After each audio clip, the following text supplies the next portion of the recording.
if you study his life, that up to the age of 20, my friends, he was occupied with business.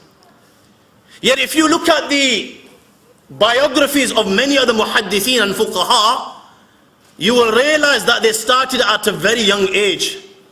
You know, acquiring the hadith of Rasulullah sallallahu alaihi wasallam, you will realize some of them even started at the age of 5, some at the age of 6, some at the age of 10. Yet if you look at the life of Imam Abu Haneefa rahmatullah alayhi, you will realize up to the age of 20 he was still occupied with business. But as I've mentioned, you know, when Allah chooses an individual, then my friends, he does not need a head start. He has the divine help. And with the divine help, Allah makes the impossible possible. At the age of 20, Allah used Imam Sha'bi and honored him to guide Imam Abu Haneefa rahmatullah alayhi to pursue knowledge. Imam Abu Haneefa rahmatullah alayhi says, I once passed by the gathering of Imam Sha'bi.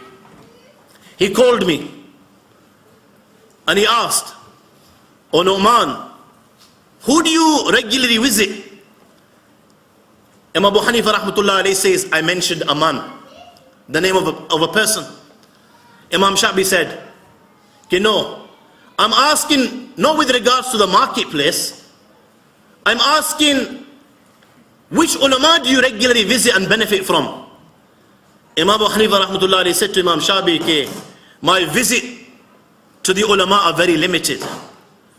Imam Sha'bi said to Imam Abu Haneefa rahmatullah alayhi, "My son, don't do this. Divert your attention to the ulama and sit in their gathering and benefit from them. I can see signs of intelligence inside you." Imam Abu Haneefa rahmatullah alayhi says, his advice had such an impact on my heart that from that day I left the marketplace and I began to sit in the company of ulama and benefit from them. And he first came and began to study ilmul kalam, scholastic theology. And he excelled in this field that in such a short time he became the most knowledgeable man with regards to ilm al-kalam. And he says, people began to look at me with honor, and I was bestowed with the same excellence in the science of debate. Now Allah subhanahu wa ta'ala had something else planned for him. Allah got him into studying. Then Allah moved him from ilm al-kalam. And Allah did this in this manner that one day he was sitting close to the gathering of the great Hammad ibn Abi Sulaiman, one of the muhaddiseen and faqihs of Iraq, and one of the most knowledgeable men of Iraq. He was sitting close to his gathering, and a woman came to him and asked him a question. That a man wishes to give a divorce according to the sunnah of Rasulullah sallallahu alaihi wasallam, how does he go about doing this? Imam Abu Haneefa rahmatullah alayhi says, I didn't know the answer. And I felt ashamed inside that she's asking me and I don't know the answer to such a simple question. He says, I told her, okay, there is Hammad ibn Abi Sulaiman, go ask him. And on your return, come and tell me what the answer is. He says she went, she got the answer, and she informed me of the answer. He says, from that day I made my mind up there is no need for ilmul kalam, scholastic theology. And I took my shoes and I came to the gathering of Hammad ibn Abi Sulaiman, and I sat in his gatherings. This was at the age of 24. My friends, listen very carefully. He's at the age of 24. And look how he excels in such a short time. That at the age of 24, he comes and sits in the gatherings of Hammad ibn Abi Sulaiman. He says Hammad ibn Sulaiman would relate the masail, and I would so easily memorize them. Next day he would relate the masail, and my friends would forget and they would make mistakes. What I would relate them exactly as he related them without any mistakes. When Hammad ibn Sulaiman saw this, he instructed all his students that nobody is allowed to sit directly before me other than Abu Haneefa rahmatullahi alayhi. And he sat before him, And he benefited from him. You know, today you and I, everyone is a scholar. Imam Abu Haneefa rahmatullah alayhi sat in the gatherings of Hamad ibn Abi Sulaiman for 20 years. 20 years he sat in the gathering of Hamad ibn Abi Sulaiman. And he excelled and excelled, so much so that without doubt he became the most knowledgeable man of his time. And he broke the back of his rivals. And after acquiring so much knowledge, his intentions were now he will go into seclusion. You know, in those days many people went into seclusion just with the Almighty Allah subhanahu wa ta'ala, and after acquiring all this knowledge, he decided to go into seclusion. Now Allah subhanahu wa ta'ala didn't create him for seclusion. So one night he saw our beloved Prophet Muhammad sallallahu alaihi wasallam in a dream. And our beloved Prophet Muhammad sallallahu alaihi wasallam said, "Okay, O Abu Haneefa, Allah hasn't created you for seclusion. Allah has created you to revive my sunnah, the sunnah of Muhammad sallallahu alaihi wasallam."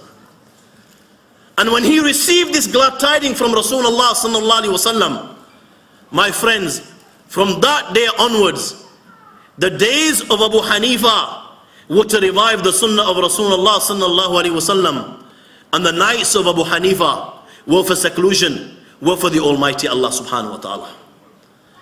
Allah had blessed this individual in such a manner. He was so gifted, that my friends, things would occur to him on the spur of a moment. And he was able to solve problems on the spur of a moment, which great scholars could not solve for days or even months or even years. This is how Allah had blessed him. I'm sure you've heard of the name of the great Imam A'mash. Imam A'mash rahmatullah alayhi. Who was Imam A'mash?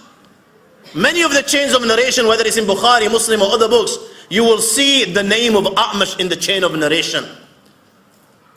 He was from amongst the Kibar al-Muhaddithin, the great masters of hadith.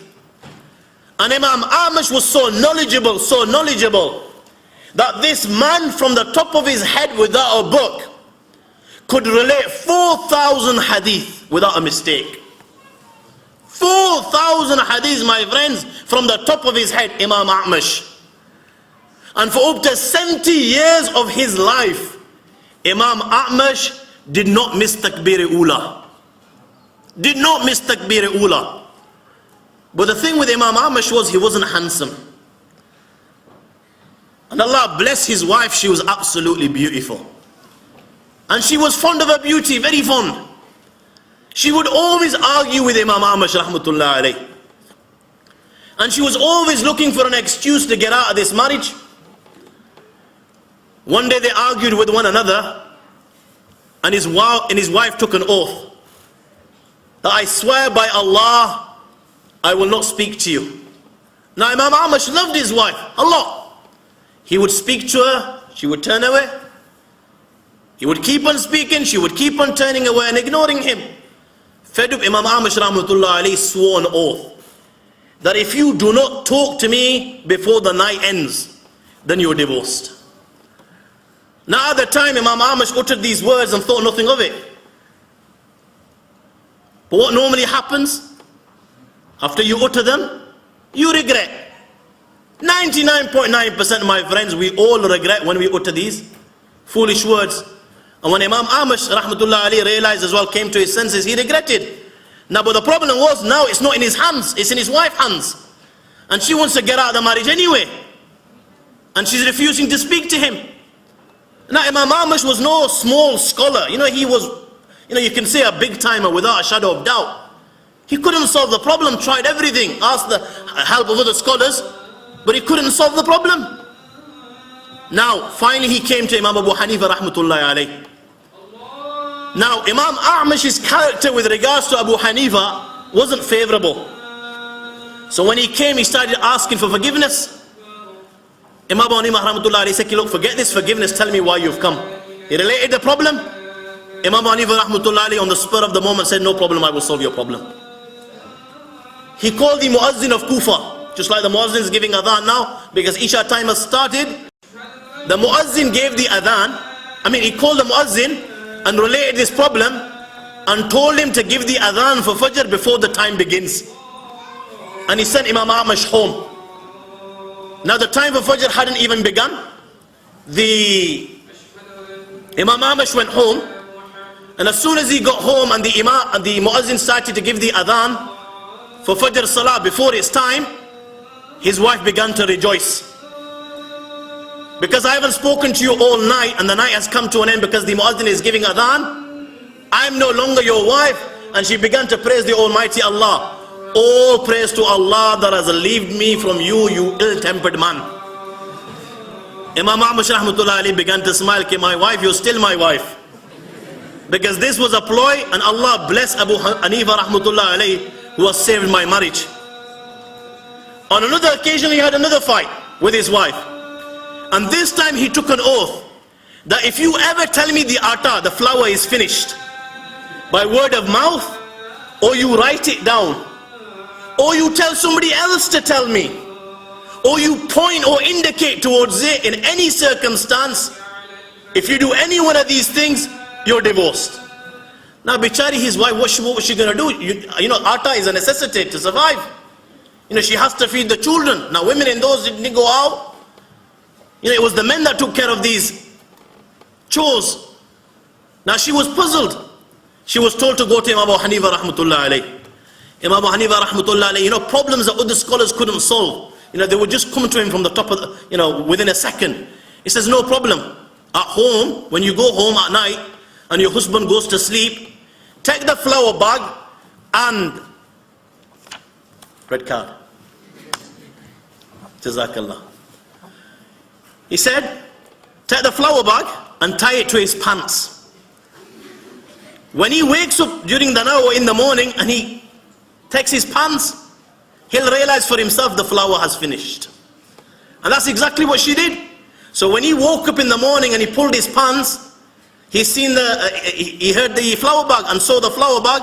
He realized that the flour has finished. Automatically he understood that the only person that could solve something like this, he said, this could only be Abu Haneefa's strategy. And then he said, how can we ever be successful in our lives? This man has gone as far as embarrassing us before our wives. You know, once a man came and he said to him, Abu Haneefa rahmatullah alayhi, that I've taken an oath. I've taken an oath that he took an oath that if he has a bath from the big impurity, janabat, during the day, his wife's divorced. He took a second oath that if he doesn't come to his wife in the manly sense, then his wife's divorced. And the third oath that he took was that if he misses any prayer during the day, his wife's divorced. So 3 oaths that he's taken, that if he takes a bath from the big impurity during the day, she's divorced. If he doesn't come to as a man comes to his wife, she's divorced. And at the same time, if he misses any prayer during the day, she's divorced. Now nobody could solve this. He came to Imam Abu Haneefa rahmatullah alayhi on the spur of the moment. Imam Haneefa rahmatullah alayhi said to him, there is no problem. After Asr, you do what you have to do with your wife.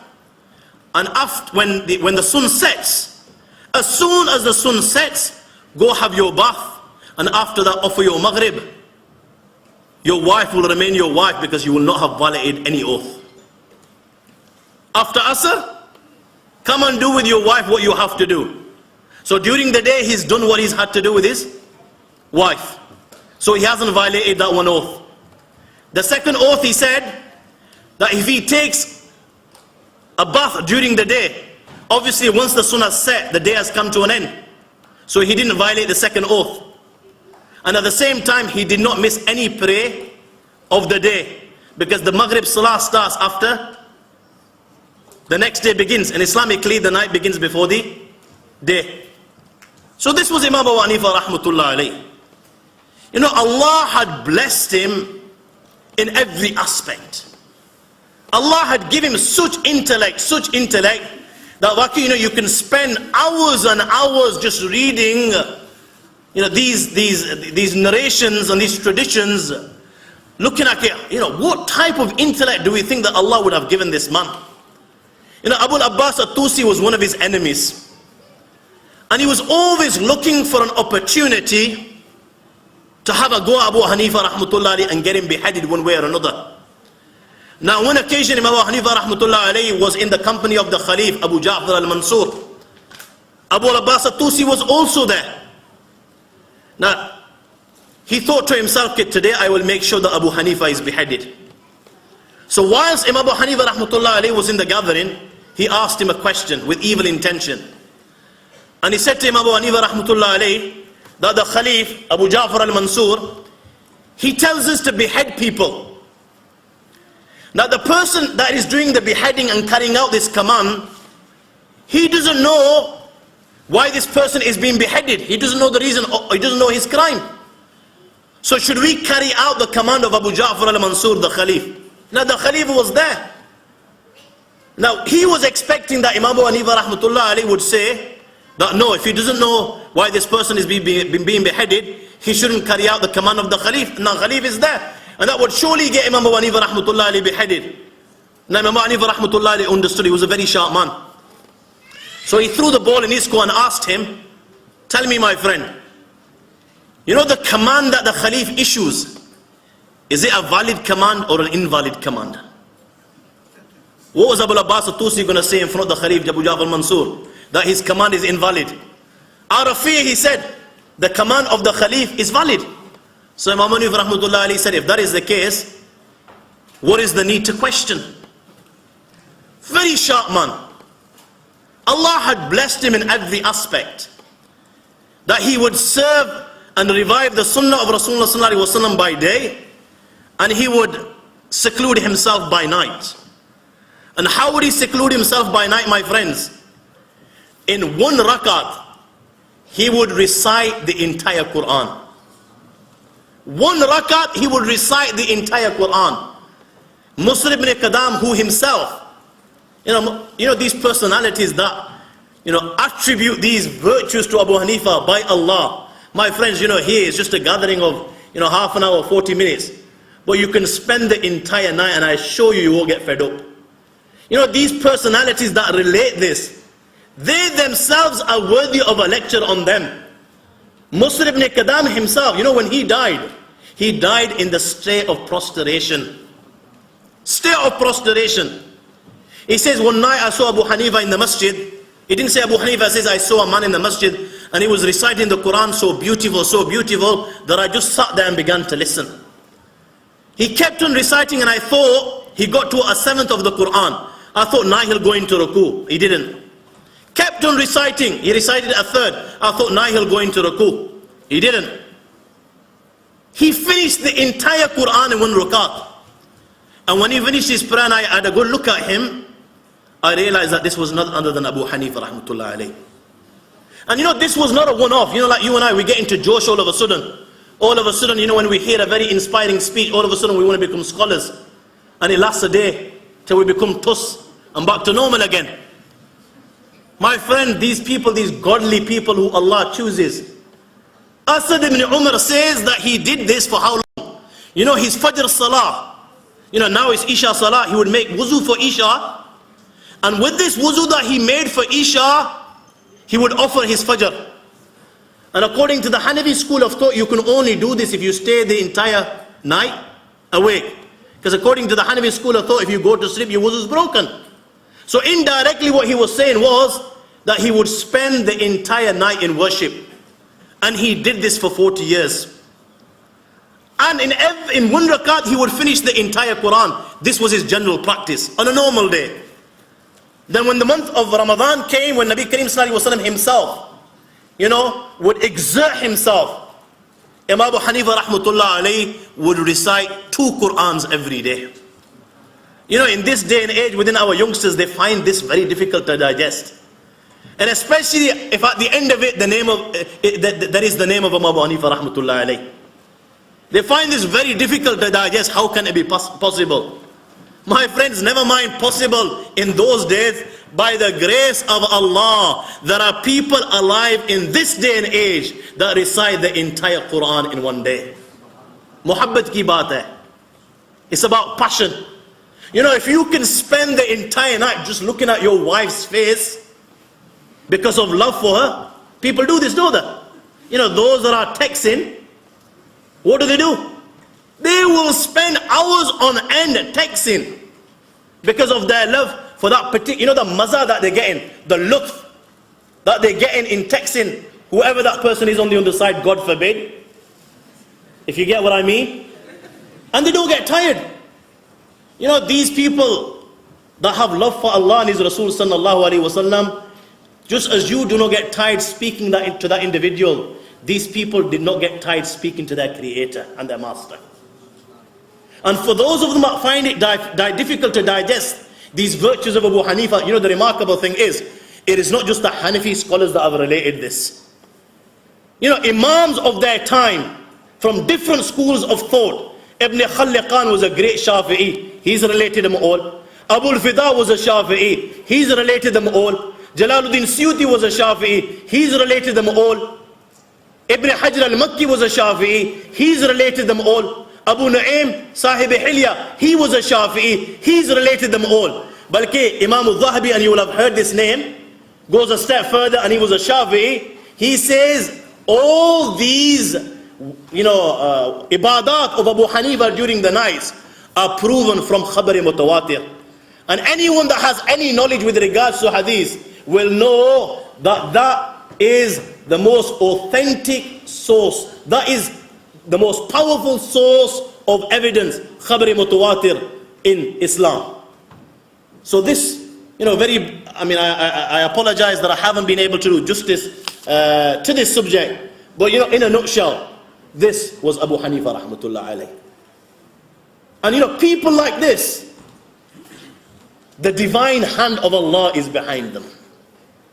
The divine hand of Allah and the love of Allah is behind these people. This is why people like this, in such a short time, are able to achieve what millions of us put together would not be able to achieve in a lifetime. And in this day and age of fitna, you know, where we have begun to curse our Salafus Salihin. You know, today every youngster feels the internet, and they will ridicule and mock, not just Imam Abu Haneefa rahmatullah alayh, our Salafus Salihin. You know, those people, okay, we should be indebted to them for our deen. And today we are Muslims because of their sacrifices and their contributions. But Allahu Akbar, you know, all of a sudden in the age of fitna, the age near the hour, we begin to criticize them. You know, haqq, it should have been, the reality should be that we should, my friends, honor them, respect them, value them, and make dua for them, that because of them, today we are reading the kalima la ilaha illallah Muhammad Rasulullah. It is all about understanding. To those who Allah gives the tawfiq and understand, will do this. And to those who Allah doesn't give the tawfiq and the understanding, have no one to blame but themselves. Allah give me the tawfiq and understanding. Allah give you the tawfiq. Wa akhiru dawana alhamdulillahi rabbil alameen.